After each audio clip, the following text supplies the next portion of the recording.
Superstars ekes out a victory over the newcomers Team Freedom in our last match. And if you missed it, you missed a lot of craziness, but a lot of good games too, all the way to game number 5. Yeah, close matches, you know. Interesting picks too. Even got to see Chen come out. Didn't work out too well, but we have a new series here for you guys, and it's pretty much a doozy, kinda.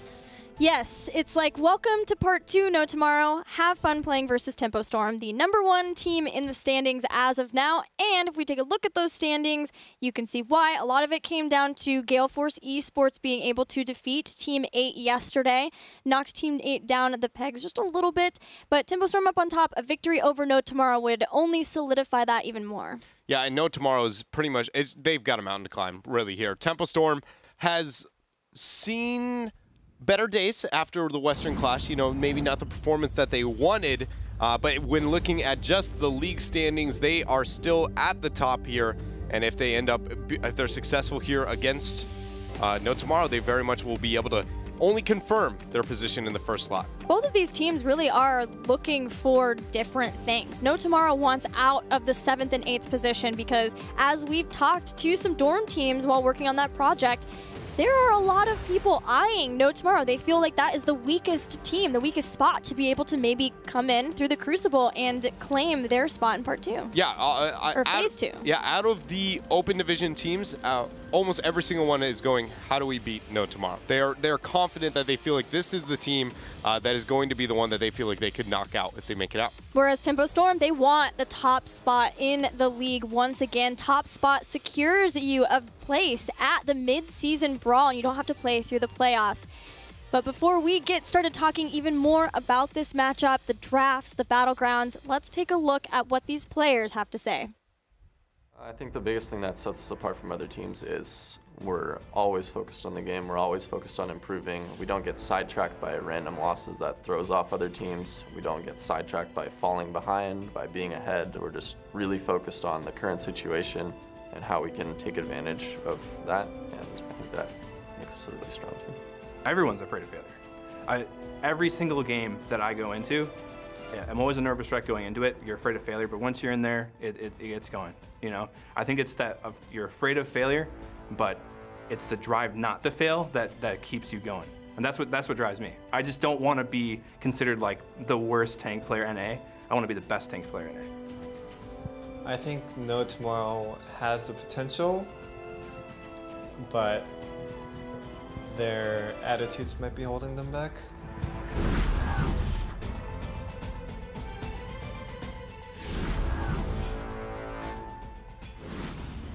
Psalm brings up a really good point about No Tomorrow. And the elephant in the room is that there has been obvious some difficulties between the teams, between the egos, the personalities so far. Yeah, I mean, it's gotten to the point where it's gotten to Twitter, which means it's public. It's pretty bad. Because, you know, every team has got their problems here and there. It's going to happen. That is, when you're pushing in such a competitive area like this, everybody is going to at times be at each other's throats. But they're at the breaking point, it feels like, for now. And it's the question is really, do they have the ability to set aside their egos or whatever their differences are to truly try and recover, like it feels like maybe a bit of Neventic was able to do yesterday. Conveniently enough, they've got family, so, you know, and they consider themselves good friends, whereas No Tomorrow here has no major tools other than just, you know, getting over it to really be able to turn things around. Because we all believe there was a lot of potential for No Tomorrow as we came in, looking at the names, and Tiger JK is one of them. We're going to actually take a look at the difference in stats between the two support players, between the two faces of these teams, Tiger JK and June. June sitting at the top of the entire region with the KDA. Such an incredible player. Tiger JK, we've known him to be a strong player too, but his stats just haven't been able to show it yet, and that comes down to really their standings. Yeah, it's more of, you know, this is showing more of the team and how big of a difference there is between the strengths of Tempo Storm and that of No Tomorrow. Even going down all the way to the kill participation, seeing that 5% difference, it's huge, really, in competitive Heroes of the Storm, and that's why it feels like this matchup is going to be does Tempo Storm just come out, no fear, 3-0 quickly, or does No Tomorrow show more signs of life than they ever have, at least during part 1? Part of that KDA for June, too, is just the fact that he has less than 1 death per game on average. He is a monster. And playing a lot of Karazim, which Tiger JK does, too, having that kind of KDA is very telling of what June has been able to do for Tempo Storm. Yeah, Tempo Storm, I mean, I feel like a lot of them ride on the back of June. I've said that time and time again. Since he got picked up on that roster, he has really enabled so many people to make mistakes, and he makes them seem not like them because he just is playing so well. He sets up his team for a lot of really good things, but more importantly, he is saving them from a lot of bad things.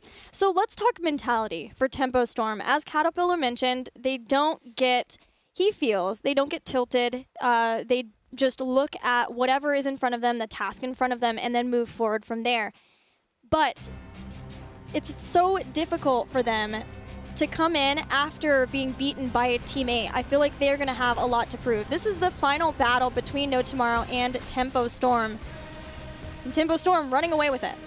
Yeah, Tempo Storm and No Tomorrow, the last time they fought, wasn't that close. And I think Tempo Storm's mentality here has got to be just, show up, play your game, and walk away. I feel like earlier in the day, if you guys didn't catch Dignitas versus Playing Ducks, that is the mentality that they should have. Dignitas walked in, they played their game, they played extremely clean, and then they were done with it. It was just like, well, there's the 3-0. That is what you should be looking to do. Because even if you are at the top of your region, even playing somebody like this, there are things to clean up on. Like, you should look at it as we should have a dominant performance. Yes. And if you don't, that is, in my opinion, a problem. Right, like we should be winning with a 3-level lead at all times. I mean, I would walk into, depending on the game and the draft, to be like, if we don't win this under this amount of time, I consider that a loss. It would be the mentality I would have at this point. Well, let's go into the Battleground pool for HGC and see where Game 1 is going to take place. With No Tomorrow being the home team, they are going to pick Dragonshire. Bans there were on to Brax's Holdout and Infernal Shrines for Tempo Storm. But yeah, Dragonshire, we talked about how it hasn't, popped up here and there that much. But No Tomorrow was the only team that was like, Dragonshire is our map. We really enjoyed this map. So it's not surprising they're going to take Tempo Storm there. They are 1-3 with a record there, but not obviously it being at the bottom of the standings, none of their map records are super good, but it is a comfort place, if nothing else. That even went back to qualifiers for HGC, where they busted out an Alarak Kerrigan style that was so dominant and being able to take a game off of Naventic. They didn't win the series, but this was the one place where they could take a game off of them. So now we get to see for the first time what Tempo Storm's thoughts are on the current meta. Zarya removed, Tassadar is expected here in the second slot of No Tomorrow. Will they mix it up?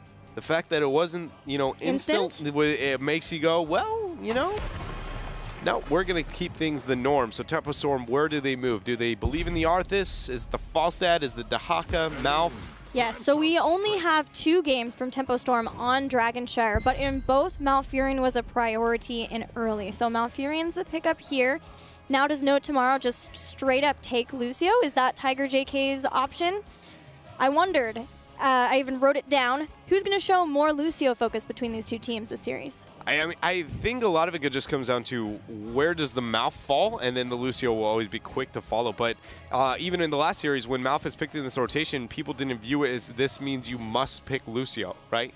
So it shows that even though Iacona kind of suggested that he felt it is a second-place support and significantly above everybody else, teams haven't been showing that, right?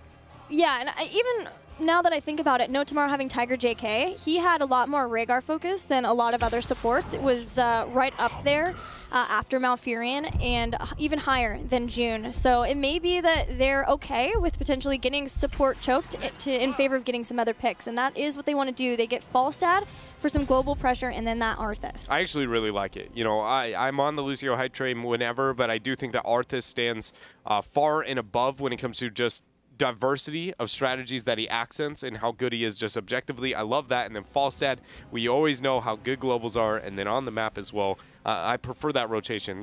We've seen the Dahaka Falstad rotation, and I like that, but I think you have to consider a bit more onto your 4-man, and Arthas is just in the right spot for that. Speaking of Dahaka, Tempo Storm are quick to grab him to counter that global, and then getting Tychus as well. Love the draft so far from both of the teams. Very well thought out, as we can tell. So what does No Tomorrow look to remove? Considering that we have the Dahaka, it's probably going to be one of the Warriors, whatever one, if they want to run a double Warrior, which they do not want to see on the side of Tempo Storm. First thoughts has been ETC has risen quite a bit, but again, I'm on the Murden hype train. I would rather rid of that. I think that he enables so much more than ETC after his nerfs. Tychus has been a really common pick for No Tomorrow, so that is also a bit of a deny that Tempo Storm's able to get. No Tomorrow is going to ban Muradin. No Tomorrow played a lot of Artanis on Dragonshire in Part 1. I mean, I've said my piece. Okay. We're moving on. We're moving on. But I do love the Muradin removal rather than seeing the ETC, which we would have expected, for instance, looking at the teams out of the last series. Again, showing the disconnect from team to team to team after Part 1 and Part 2. The meta shifting and lack of agreement on what is right and wrong. So Tempo Storm, when they want to ban out, I mean, first thought's got to be the Lucio. But is there another hero they're afraid of when it comes to the 4 or the solo lane that they do not want to match into? The solo lane, I wouldn't be afraid of anything. It's more of, am I afraid of something into the 4-man? The first I think of is potentially Gul'dan.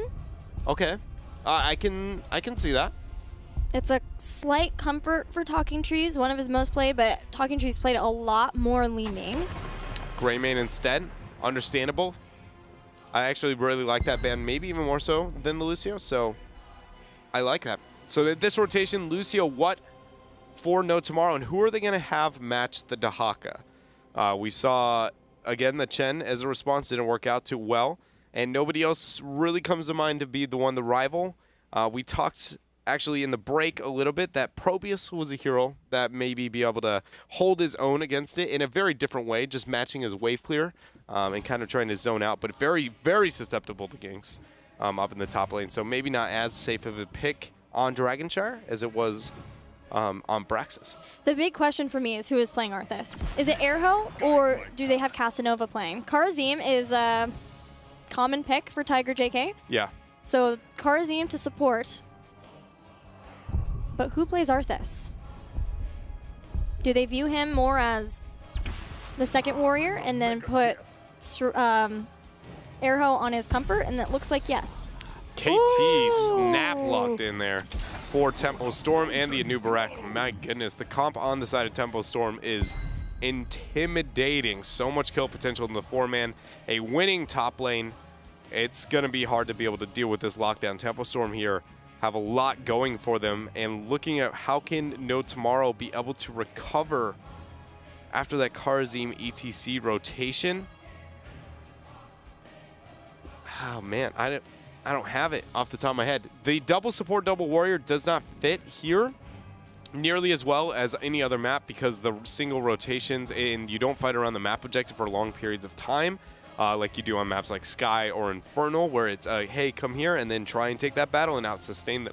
So it's got to be another backliner. I feel like it's just going to be, you know, the standard maybe Vala pickup to be able to accent the 4, but it doesn't feel like that is going to be able to turn around this roster for No Tomorrow. 5 seconds. Guess we'll get to find out. Gul'dan. So they go with the Ghoul. Ooh. Risky into an Anubarak. I would have liked to see probably more of the Vala because the mobility and the lack of vulnerability, like it benefits the 4, but I would have given up on the 4-man the minute that I saw the Kel'Thas rotation coming out from Tempo Storm. Kel'Thas just has too much kill potential to set up any stun whatsoever. Great follow-up. It is somebody's going to die. Who solos versus Dahaka, Arthas or Falstad? You have to send probably Falstad. Again, you can send the Arthas, but then you lose a lot in your 4-man every single time. It's going to be a placeholder, and you can build differently to be able to make up for it. But you still lose into the Dahaka, and that's the biggest point. Yeah, they may be able to make more rotations up and try to get ganks, depending on how forward Dahaka is going to be. I'm not sure who plays what. I'm going to guess Fury on Anubarak, though, and saw him playing Dahaka. Yeah, that makes the most amount of sense. Looking at, you know, what we know these players want to play in the past, But they do have a lot of flex. You know, Cattle is a hero guy who can play pretty much a little bit of everything. So. And he is going to be playing Dahaka. So Psalm will be playing KT. Lots of flexing here. Yeah. And my eyes are all on Psalm. You know, seeing the KT, how effective he is in the 4-man. You don't even have to look at the wave clear. It's just one empowered Q with a W. Everything pretty much good. One shot. It's more post 4. How much gravity lapse does he get? The setup, the follow-up to the Anubarak. Yeah, there is so much lockdown, and having Dahaka up in the top lane is even better for Tempo Storm because he can always brush talk in. I think it's going to be difficult for No Tomorrow. Do you see any silver linings for their comps? It's got to just... Oh, man. My first glance, not really. Their 4-man is okay. Their solo is going to struggle. That's the one thing where I lose a lot is like Fall said, they're global. That would be it, but then you have one on the other side, so it's like how big of a deal is that really going to be?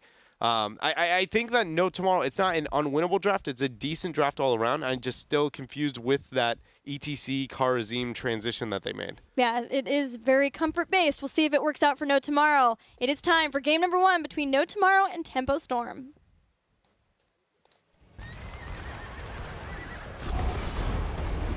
So here on the left-hand side is No Tomorrow. Tiger JK is going to be on the Kharazim Urho. The main warrior there for the ETC. Talking Tree is going to be on the Gul'dan. Casanova on the Arthas. And last year we have Jason on the Falstad. Two-time North American champions, Tempo Storm in the red. June's playing Malfurion. Fury playing Anubarak. Cothenluck playing Tychus. Playing Kael'thas will be Psalm, flexing into that range, allowing Caterpillar to play Dahaka. So what look for Tempo Storm is going to be a Anubarak knockup into Root, into Gravity Lapse. Oh, Kael'thas instantly gets stunned out there. Tempo Storm going with the standard opening through the mid lane, and No Tomorrow gives a flank on that, you know, death triangle. Very cool. Yeah, I'd love to see the innovation on the level 1 play, and No Tomorrow's going to pull away with first blood out of it. Yeah, and that makes a statement, if nothing else. It's No Tomorrow saying, hey, we're here to play. We know who you are, but we are still going to bring it to you, and we do not fear all of the crowd control possibilities that you have. Yeah, I really like that. We also see E-Build coming out from Gul'dan, going with the Echo Corruption at 1. We've seen some fluctuation out of Faye, but it's also Faye. You know, she kind of does her own thing when it comes to talents at times. She tries to innovate on those builds. And that first pick has really set Tempo Storm behind when it comes to these rotations. Yeah, they're playing the catch-up game as best they can. Arthas will be the solo laner versus Dahaka in the top lane. Tempo Storm has left Kael'thas in mid for now until they can catch up with the rotations and get set up for how they would like the laning phase to go. Casanova's doing well into the Dahaka for now. I'm trying to figure out how long that's going to uphold, though. His build right now is the same.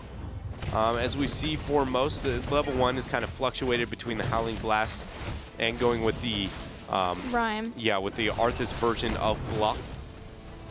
Yeah, I figured being the solo laner we'd see Rhyme, but in this case, he's going to be offering a lot of utility. You know, cooldown reduction, bigger area as he continues to stack up the Howling Blast. It is so good once you get Shattered Armor at 13.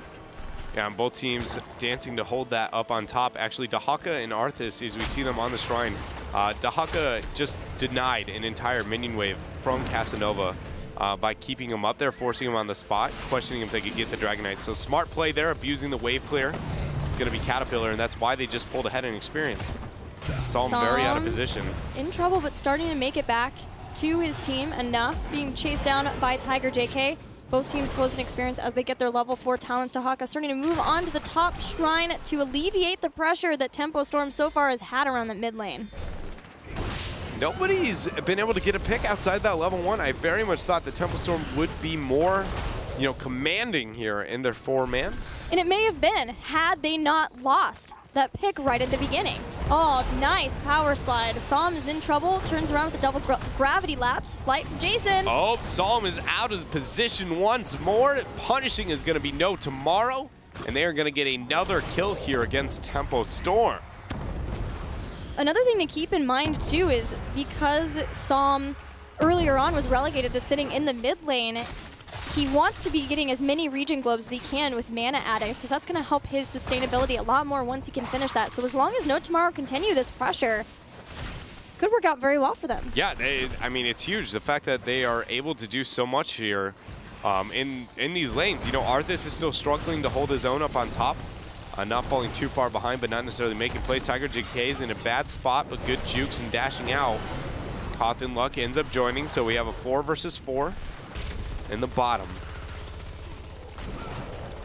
Falstad is ready and willing to grab the Dragon Knight, but with the 4-man, Fury is able to take the Moon Shrine in the bottom lane. I'm surprised at how much this top shrine has traded out between No Tomorrow and Caterpillar. Well, oh man, that flight actually is going to be able to get the pick, I believe, on the top. Hawk is healing it out, so for now he is going to be all right. And it looks like Cattle makes it out. So what happens on top on Dragonshire when you have this wave clear over non-wave clear is all Cattle's doing is clearing the minion wave and then going to the shrine. And then he forces Casanova to do one of two things, because the minion wave is just far enough away on that front wall to where you don't get experience while you're capturing. Right. So he goes, you either get the experience of this minion wave or you stop me from capturing the shrine. So trading back and forth, back and forth, back and forth benefits Tempo Storm. Yes. Because that means that Casanova's neglecting experience purely to just get that threat in the mid lane to capture the Dragon Knight. So it's, in my opinion, if I was the Arthas, I'd focus more on the experience. Like, you don't need, early Dragon Knight's not really going to gain them that much, but that is why we see that constant back and forth. It's more, I would like to see Jason apply pressure to bottom than it would be concentration towards top, but... Oh, this is not going to get there in time, so maybe this will make up for any loss of that. No Tomorrow's kept up in experience for now and gets the first Dragon Knight of the game. So they'll start sieging down towers in mid while maintaining a tri-lane soak with the rest of their players. Yeah, I thought, you know, the 4-man would not be nearly as convincing as it has been for No Tomorrow, but starting with that level 1 pick, that's really all it took for them to just really have full control. Front wall is going to be removed by the Dragon Knight. That's about best case scenario here for early DKs. Bottom front wall has already been removed as well, which makes it even that much more impressive, really. The fact that Tempo Storm is even in experience, or even close, really. There goes the burrow, the root follow-up. Gravity Lapse is not going to connect, even though it was empowered. Beautiful pre-cleanse from June. Fury starting to move back. Has some shielding with his hardened Carapace. Jason's going to make the rotation, but there's not too much left for the Dragon Knight. And as it falls, No Tomorrow will be happy with the small lead they have gotten, as well as opening up some of those ports for pressure. Jason's going to fly up to the top. That's Burrow stopping out the Howling Blast. He's going to drag Casanova in just to make him take a little bit of damage, but Caterpillar stays alive. Tempo Storm has been losing on every level but top lane, and just purely based on what Caterpillar's been able to do there, they are not a level behind. They should be sitting significantly farther than they are, so very well done there. Psalm takes a lot of damage once more from Talking Trees. He's getting closer for Mana Addict, but still a ways off. And the amount that No Tomorrow has been able to push Tempo Storm back here, especially in the bottom lane, has been really impressive. And they're going to dive on in. Burrow Charge almost lands into Howling Blast. But Casanova doesn't quite catch him now. Cattle comes around for the flank. Tychus is working his way down too. There goes the Gust. Fort is not going to be killed yet. Casanova takes a lot of damage. Jukes out the nade there, throws out the Howling Blast, and it looks like it's just going to be a bit of a trade. We do see a Cocoon. Yeah. Cocoon, you know, it's a thing, I guess. That I don't see the justification for it here, other than that they have a solo support, drop it on Karzim. You might be able to get the pick on Gul'dan. But it's, you know, especially into the Arthas. Every time I see the Arthas into the New Barak matchup, I always feel like I want that Locust Swarm. Is there anybody else? Is it for ETC? It's either ETC, Gul'dan. I honestly, every target but Arthas is pretty good for that. The Falstad, if you don't want the Gust, the Palm for Karzim, the Mosh Pit, or the Horrify are all really good things to not want to have for Tempo Storm. It's just, this puts so much more healing needed onto the Anu Barak from June that it feels like they need to initiate, and they have to be not only be the ones aggressing, but they have to be quick and efficient with their initiation and instantly get a kill. or that will cause too many resources out from Fury. It seems like it was the plan all along, though, if you look at some of the other talent choices. Like, we have Relentless Soldier for Tychus to try to help out, and his own sustainability, and Odin, too, will help. Obviously, Dahaka has a million health bars, so he'll be okay. Once Mana Addict finishes, that'll be a help, too, but there's no Tranquility this time to try to help out with that regard. So this time we'll see if the Twilight Dream and then Cocoon is enough for Tempo Storm to just burst down people in the fight right at the start. We did see Divine Palm, though, for Tiger JK. He opted in towards his Karzim over some of the other supports in the game, so we'll see if he gets a value. You know, North American supports on the Karzim haven't been that effective with Divine Palm in the recent past. But maybe now is the moment where we see a different story from them. Yeah, it'll be the tale of Cocoon versus Divine Palm. All right, so both shrines are picked up by Tempo Storm now. They're trying to get into a good zoning position to be able to allow Cattle to pick this up, and he will do so just as No Tomorrow would have liked, or had it gotten 13 to deny. So quick rotation for Tempo Storm nets them a Dragon Knight, and they will start the sieging process. There's going to be the Gravity Lapse follow-up onto Urho. Casanova kicked away into the fort range. That looks like it's going to cost him his life soon here as he is falling down. So rip in pieces Arthas. Beautiful punt from Cattle. 13 talents here, 13 talents here on a still relatively healthy DK. You see where they're going to go. Gust, but doesn't catch Fury. Still on the chase. It's enough time, though, to get Arrow in and save him. There's a nice Gravity Lapse from Psalm, though. Just trading out on abilities so far, but allowing the Dragon Knight to siege. As long as there's a lot of members up here stopping Tempo Storm, the majority of the players, Caterpillar can start to throw damage down and get the first fort away from No Tomorrow. Opening up the map here is going to be so important for Tempo Storm, especially considering they've lost a 4-man for the most part. Urho gets caught out in rotation, and another pick here for Tempo Storm with that Malfurion, a Nubarak Kael'thas kill combo. And Kael'thas gets scarier and scarier the later this goes. He already has burned flesh for that bonus damage if he can hit 2 heroes, but once he gets Fury of the Sunwell and probably Flamethrower at 20, then he's got a lot focused on being able to hit mini members, and especially in chokes, you know, around the Giants, the mercenary camps, if they can get that good setup. Kael'thas is one of the few ranged assassins in the game that power spikes at 13. With the Pyromaniac and having the cooldown so easy with the double W, you get multiple E's and Q's off in a fight. It's pretty insane. So that is a big thing we got to keep track of. The fact he has that tool. Trees rooted. Oh, Horrify going to be laid down as well. Still going to say goodnight. Oh, no, Jason. There's a Cocoon. Cocoon catches him. Root's not up yet. Tiger JK is here, though, should they need the palm. There's going to be Mighty Gust, and that will only be 1 kill, but with all of the pressure, the Bruisers from bottom, the Giants from the side, too. Oh, these Gravity Lapses once again. Follow-up from Fury. Phoenix not going to get a kill.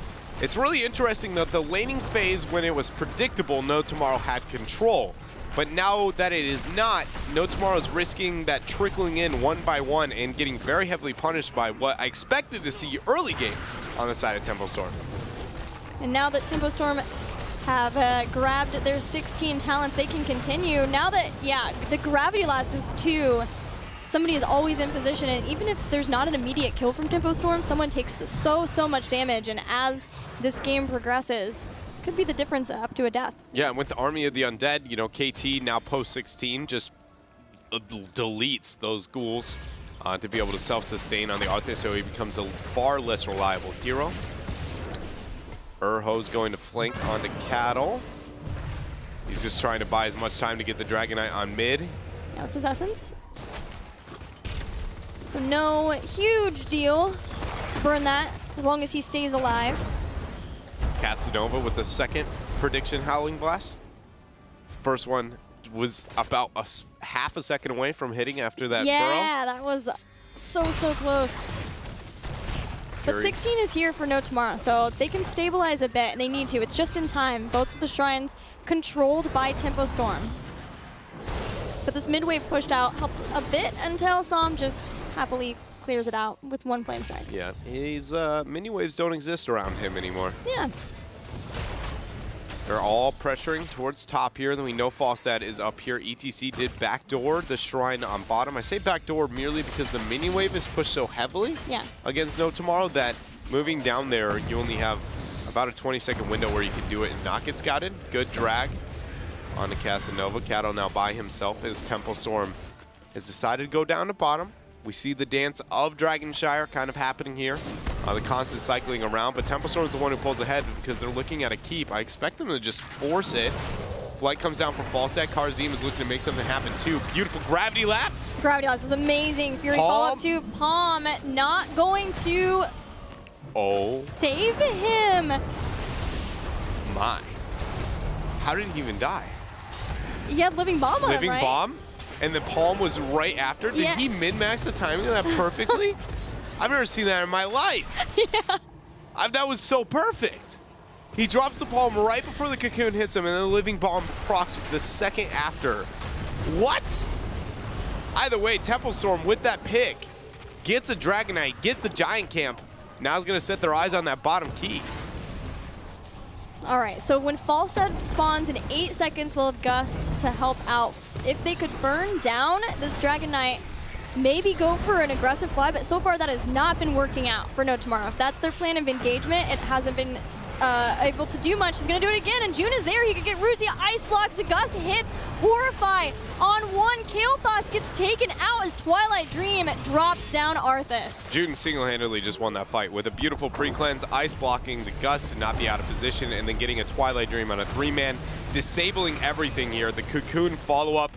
It's just, oh man, putting on a clinic on how to play Malfurion right now. Cattle looking at the core here. Odin is used, and with only 3 members up on the side of No Tomorrow, it looks like this first game here is going to be handed over to Tempo Storm. No Tomorrow started out strong with a pick right out of the gates, but Tempo Storm stabilized in the mid game and started to find their footing, started to land those gravity lapses, the Malfurion roots, and that was all she wrote. I'm still so hyped over Jim in that last play. I'm going to be honest. Really underestimated he does so many subtle things that add up so well. Like there was almost not a single power slide in the game that went onto a squishy where they were stunned. Because every time, right as it goes out, it's like, oh, there's a priest cleanse, and no hesitation. Kael'thas is still running. Sometimes he didn't survive, other times he did, but right there, the pre-cleanse kept him up, and then ice blocking, and then right into the Twilight Dream. And we have a clip of the exact clip here where we're going to look at it once more. So watch this. On the bottom left, Psalm, pre-cleanse, ice block. Now, move up. Walking in. See you, nerds. Twilight Dream. Like, how would you... If people want to know why Temple Storm is as good as they are, I think you found the answer. My goodness. June ate his Wheaties today. He did. And, you know, hopefully we see that keep up for him in the next 2 games because he really, you know, I think helps everybody realize the impact that a support can have on the game. And it's so fun to watch him play every single time. But No Tomorrow did do a lot of things better than I expected them to going into that series. It showed that they had, you know, a game plan going in. It didn't totally work out throughout the entire game, but they showed signs of life in that first game, especially the first couple of minutes. Yeah, I think how the next game starts and if they're able to come out of the gates again with that kind of aggression will show us how they're feeling, what their mentality is after that loss. But I totally agree. They did look good at the start of that. We're going to take a break, and when we come back, we'll see how the game number 2 looks. My people lost everything. Their light was extinguished, replaced by a hunger for magic and vengeance. We became